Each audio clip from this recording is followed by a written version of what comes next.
आज जिल्हा परिषद आणि पंचायत समितीच्या निवडणुकीचा प्रचाराचा शुभारंभ भारतीय जनता पक्ष आणि रिपब्लिकन आघाडी यांच्या वतीने संपन्न झाला।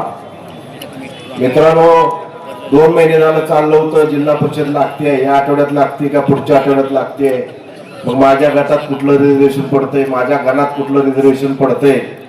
शेवट एकदा गटाचं गणाचं रिझर्वेशन झालं, उमेदवाऱ्या झाल्या, उमेदवाऱ्या मागण्या झाल्या। उमेदवाऱ्या मागत असताना प्रत्येकाने इच्छुक आहे त्यांनी उमेदवाऱ्या मागितल्या। परंतु मित्रांनो, मला एक गोष्ट आपल्याला सांगायची आहे, मी सुद्धा इच्छुक होतो गोपाळपूर जिल्हा परिषद गटातून, पण पार्टीने काय निर्णय घेतला, थांबायला सांगितलं, आम्ही थांबलो।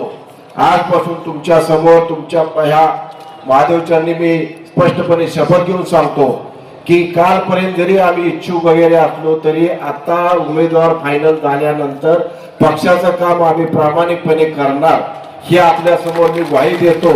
आणि आपण सुद्धा मगाशी भोसले साहेबांना सांगितलं त्याप्रमाणे जात भेद पंथ चंद्रभागा परिवार पांडुरंग परिवार हा जो जुना काय गैरसमज आहे तो सर्व विठ्ठल परिवार हा सर्व संपवून फक्त भारतीय जनता पक्षाचा प्रचार करून भारतीय जनता पक्षाचे 24चे 24 उमेदवार कसे निवडून येतील हे आपण चांगल्या प्रकारे प्रयत्न केले पाहिजेत अशी आपल्याला माझी विनंती आहे।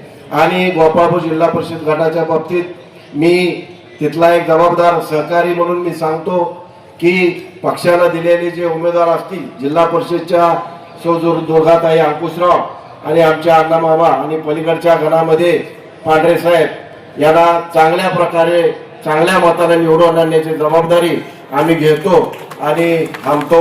जय जय महाराज।